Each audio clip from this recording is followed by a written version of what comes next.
हमारा चैनल समाज के हर वर्ग को लाभान्वित करने की कोशिश में लगा रहता है। वह युवाओं को देश का भविष्य मानते हुए उनको अधिक से अधिक सकारात्मक सोच और सही मार्गदर्शन देने का प्रयास करता है, जिससे वे अपने साथ साथ देश और समाज को भी अपने कार्य के माध्यम लाभान्वित करता है। जैसा कि आप सभी को ज्ञात है कि बोर्ड परीक्षाओं का समय बहुत नजदीक आ चुका है। अब किस प्रकार से अध्ययन कर अच्छे अंक प्राप्त किए जा सकते हैं, इसी विषय को ध्यान में रखते हुए हमारे चैनल के संवाददाता अजीत कुमार श्रीवास्तव ने श्री जैन कन्या इंटर कॉलेज की प्रधानाचार्य डॉ रुचिता ढाका से मिलकर इस विषय पर विस्तृत जानकारी लेने का प्रयास किया। आइए विस्तार से जानते हैं कि उन्होंने हमारे चैनल के माध्यम से क्या कहा।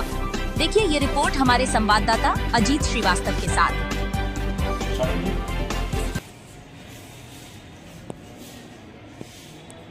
दोस्तों नमस्कार। आज सफलता के सफरनामा में फिर से एक ऐसी पर्सनालिटी के साथ में मैं मौजूद हूं जो जाना माना नाम है शिक्षा के क्षेत्र में और बहुत ही कम से कम रिसोर्स में, जिसे कहते हैं गागर में सागर।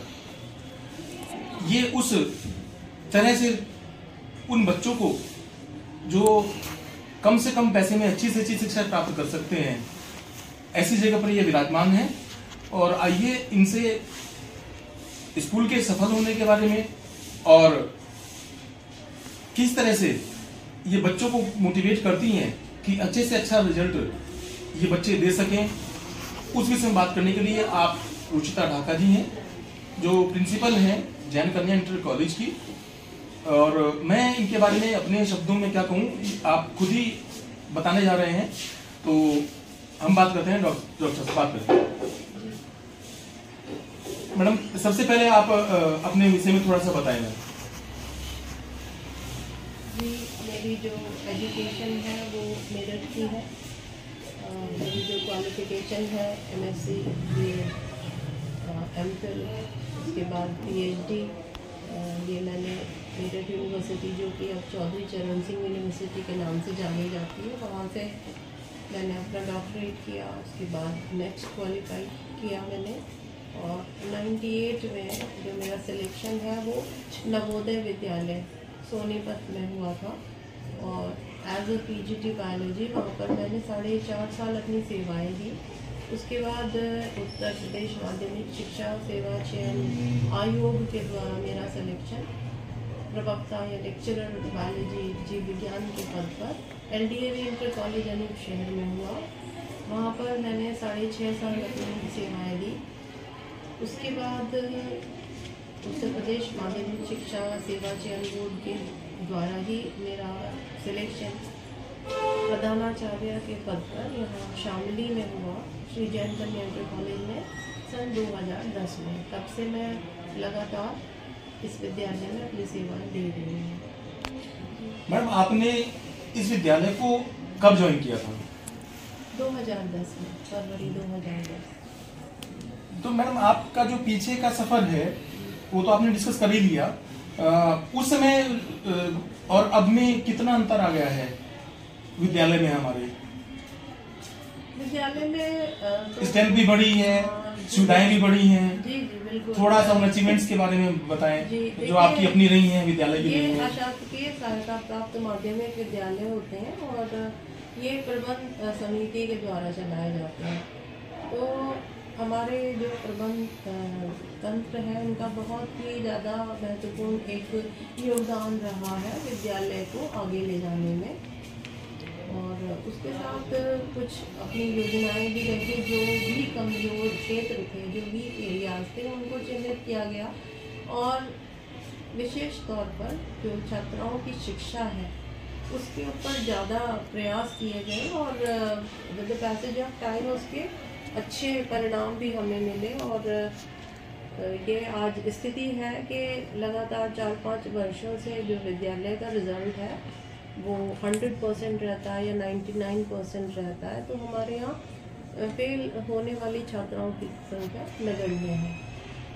ये हमारा जो एक जो क्वांटिटेटिव रिज़ल्ट है उसमें हमें आशातीत सफलता मिली है पहले के मुकाबले। मैम अपना सब्जेक्ट जो विशेष सब्जेक्ट है वो क्या है? मेरा जीव विज्ञान बायोलॉजी मैं पढ़ाती हूँ और बोर्ड कक्षाओं के जो पीरियड्स हैं वो मैं लेती हूँ। और जो भी छोटे से छोटे और बड़े से बड़े जो भी टॉपिक्स हैं उन्हें ये कोशिश करती हूँ कि बच्चों को मैं उन्हें समझाऊँ जिससे कि वो उसको रटे नहीं, उसको समझ कर पढ़ें। क्योंकि आजकल का जो वक्त है वो प्रतियोगी परीक्षाओं का है। अगर बच्चा गहनता से अपने विषय का अध्ययन नहीं करता है, उसको नहीं समझता है, तो आगे उसे समस्या आ सकती है। और इसलिए बहुत ज़रूरी है कि बच्चे जो बेसिक नॉलेज है सब्जेक्ट की वो उन्हें होनी चाहिए। तो सिंपल टू कॉम्प्लेक्स ये मेरा अपना एक तरीका है बच्चों को विषय को समझाने का। मैडम, जो आपको पता है बोर्ड की अब स्कीम आ चुकी है, इस समय बस डू और डाई वाली स्थिति बनी हुई है, तो उनके लिए जो आपका सब्जेक्ट है क्या उसमें मतलब गागर में सागर वाली बात मैंने शुरुआत में कही थी, वही फिर से कह रहा हूँ मैं कि क्या वो ऐसा करें कि इस बचे हुए कम समय में भी ज्यादा से ज्यादा अंक ला करके लाभान्वित हो सकें, वो क्या तरीका अपनाएं? देखिए, इसके लिए ना हम जो हमारा सत्र जब प्रारंभ होता है तो इसके लिए हम सभी से तैयारी करते हैं। क्योंकि इस समय कोई भी चीज़ हम नई शुरू करेंगे तो उससे हमारा बच्चा बहुत प्रेशर में आ जाता है। तो आज का जो बच्चा है वो बहुत संवेदनशील है, तो अगर उसके ऊपर अभी से एकदम से इतना भार डाल देंगे तो मनोवैज्ञानिक रूप से वो बच्चा परेशान हो जाता है। तो इसके लिए हम सत्र के प्रारंभ होने से ही अपनी एक पूरी कार्य योजना तैयार कर लेते हैं और अर्धवार्षिक परीक्षाओं के बाद हम ये देख लेते हैं कि कितने बच्चे ऐसे हैं हमारे जो बहुत ज़्यादा कमज़ोर हैं पढ़ाई में। चाहे वो बच्चे के अंदर जो क्षमताएं हैं उनको देखते हैं या कई बार उनकी पारिवारिक जो परिस्थिति है वो भी इस प्रकार की होती है, तो उन बच्चों को हम चिन्हित कर लेते हैं और उन बच्चों का एक ग्रुप बना देते हैं हर क्लास में से, खास तौर से जो बोर्ड क्लासेस हैं उनके ऊपर फिर हम अलग से मेहनत करते हैं और इस तरह के उनके क्वेश्चन पेपर्स तैयार करा दिए जाते हैं, प्रैक्टिस पेपर्स तैयार करा दिए जाते हैं, जिसमें कि उन बच्चों को पूरी लिखने की प्रैक्टिस कराएं, क्वेश्चंस की प्रैक्टिस कराएं। तो आजकल जैसे मल्टीपल चॉइस और ऑब्जेक्टिव टाइप क्वेश्चंस आते हैं, उनको इतनी प्रैक्टिस करा देते हैं कि वो बच्चा उत्तीर्ण हो जाता है और मतलब उसके अनुत्तीर्ण होने का प्रतिशत बहुत कम या ना के बराबर रह जाता है। तो उन बच्चों की क्लासेस भी